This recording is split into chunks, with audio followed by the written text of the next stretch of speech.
Nagsimula po ito nung ma-interview si Senator Ping Lacson.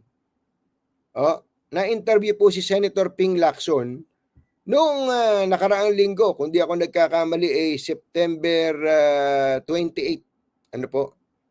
At sinabi po niya, almost all senators.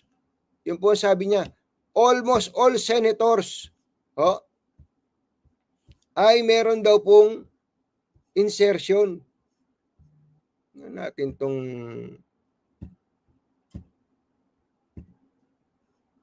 ito po, tingnan natin yung parte ng report na yon.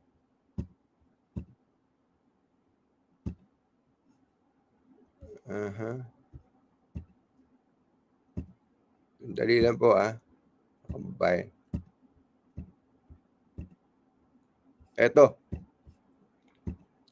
po yung umpisa ng lahat ng yan eh. Hindi ko lang mawari kung bakit nabalikuan lahat. September 28. ABS-CBN News. Lacson, almost all senators in the 19th Congress inserted. Halos lahat. Nagsingit. Ginamit po niya yung salitang inserted. Insertion.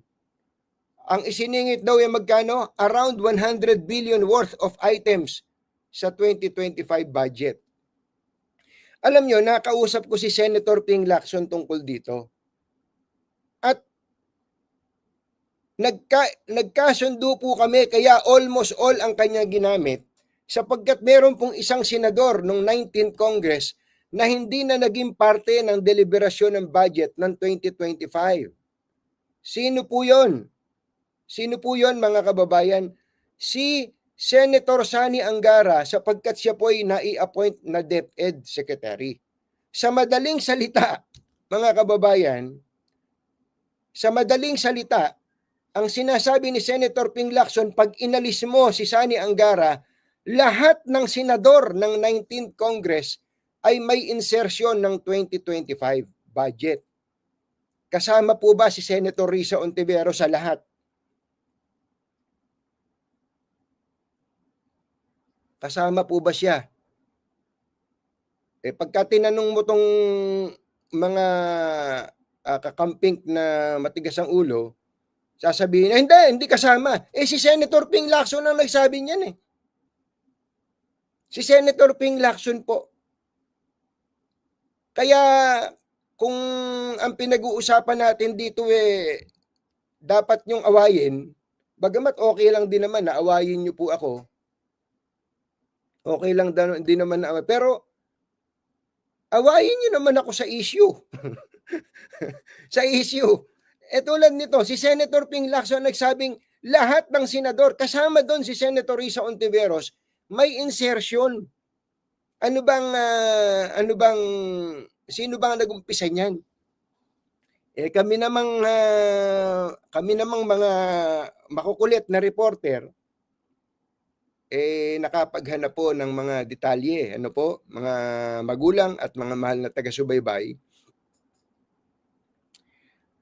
Kaya nga po, na-interview namin si Senator J.V. Ejercito doon sa mga nagpipilit dyan. Ba't sinosolo mo? Ba't sinisingle out mo si Senator Risa Ontiveros? Hindi po totoo yon. Kayo po ang nagpapakalat ng fake news. Hindi po totoo yon. Hindi po kami ang nagpakalat ng fake news. Baka kayo po ang nagpakalat ng fake news. Bakit po namin sinabi? Sapagkat bago pa po namin mabanggit si Senator Risa Ontiveros, napangalanan na namin at nabanggit na namin na may insertion sino-sino. Si Senator Raffy Tulfo, Senator Win Gatchalian, at Senator J.V. Ejercito at Senator Grace po. Tapos, nabanggit din po namin at nagulat nga kami sapagkat alam naming hindi siya maaaring gumawa nito, ay si Senator Risa Ontiveros. Okay na po yun isang maliit na kwentuhan lang po sana yun Kasi tanggap naman nating lahat, especially sa mga mamamahayag na ang mga senador po at congressman nag-i-insert. Sabi nga po namin wala namang masama doon. Ano ginawa ninyo? Ayun, umandar na naman yung inyong pagiging self-righteous. Hindi na kayo nagbago. Ano sinabi ninyo? Hindi. Fake news yan. Fake news yan. Anak ng bakang dalaga. Oh. Fake news yan. Anong fake news na sinabi ko? Sabihin nyo nga kung ano yung fake news. O kayong mga nagsasabing fake news. Ano yung fake news? Ano yung fake news na sinabi ko? Uulitin ko yung tanong, baka hindi nyo naintindihan. Ano po yung fake news na ipinakalat ko? Sige nga.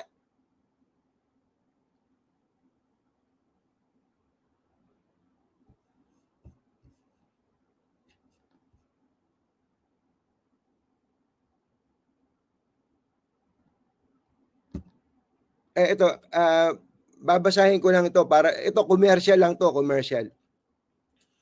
Kung ayaw mong gamitin ng mga DDS ang mga expose mo tungkol kay Risa Ontiveros, huwag ka nang mag-expose, huwag kang magalit. Ano ba purpose mo? Bakit ka nag-expose? Imprint Courier. Ayan. Ito namang iba nating mga kababayan, ang dating, para bagang, kaya po sinasabi ko na, huwag nyo namang akong i-misrepresent. Kasi, kaya siguro na iinis sa akin yung mga kakamping, dahil kapag ka may mga gumagawa kasi ng vlog gamit itong live natin, para bagang ang sinabi ko magnanakaw si Risa Ontiveros. Para bagang sinabi ko walang ya si Risa Ontiveros. Wala po. Pwede nyo pong gamitin yung mga ginagawa namin dito, yung mga pinipresenta namin dito, pero wag nyo namang palilitawin na sinabi kong magnanakaw si Risa Ontiveros dahil wala naman akong pruweba dun. In the same manner, hindi ko rin po pwedeng sabihin na lahat ng mga senador na may insertion ay magnanakaw. Hindi po ako kasing katulad ninyo na padalos-dalos. Pinapakita lang po natin to sapagkat ito po yung facts.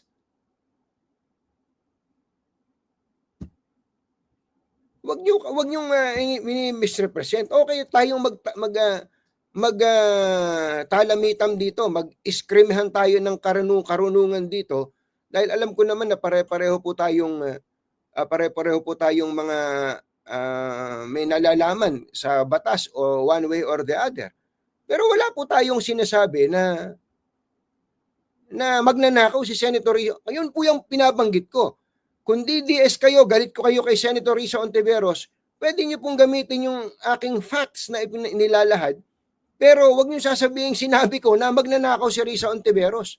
Wala po akong ganun sinasabi, tapos sasabihin ninyo na si Tunying umaatras na, lumalambot na, etc. Tandaan ninyo, ang tawag niyo sa akin minsan DDS. Ang tawag niyo sa akin minsan loyalist. Ang tawag niyo sa akin minsan balimbing. Kung ano-ano tinatawag niyo sa akin. Kasi natutuwa kayo sa akin pagka pareho tayo ng stand sa issue. Pero kapag ka ang aking sinasabi ay hindi na sang-ayon sa inyong stand, ang tawag niyo sa akin kung ano-anong pangalan. Kasama na po doon yung balimbing. Saan naman kayo nakakita ng ganun? Hindi. Kung ang sasabihin ko dito, masasaktan kayo, pasensya na. Kung ang sasabihin ko rito, matutuwa kayo, salamat. Pero isa lang po ang stand natin at tinuturo ko rin ito sa aking mga anak. Ang lagi nating gagawin ay kung ano ang tama. Ang lagi nating ipaglalaban kung ano ang sa palagay nating tama na may batayan. Ipaglalaban natin kung anong ating karapatan na hindi natatapakan ng karapatan ng iba. Yan po ang aking tinuturo pati sa aking mga anak. Pero hindi po ako sasang-ayon dahil lang yun ang gusto ng nakararami. Hindi po ganun. Hindi po kami ganun, mga kababayan. Mga magulang at mga mahal na taga-subaybay. Mabalik ko lang. So, nakita niyo po, mga kababayan, yung chronology of event. nagprograma kami sa radyo, binanggit namin yung ibang mga senador na meron pong insertion ayon sa description ni Senator Ping Lacson. Pagkatapos, sinabi ni Senator Risa Ontiveros na wag maniwala sa fake news referring to me.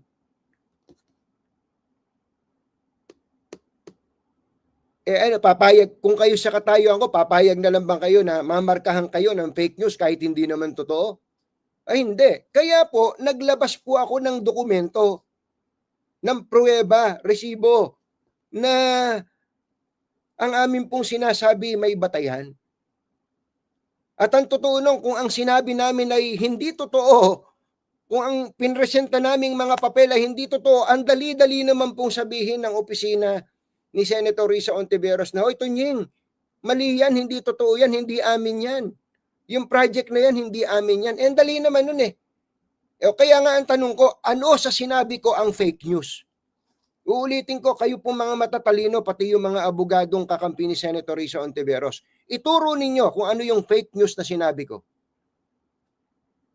Ituro po ninyo.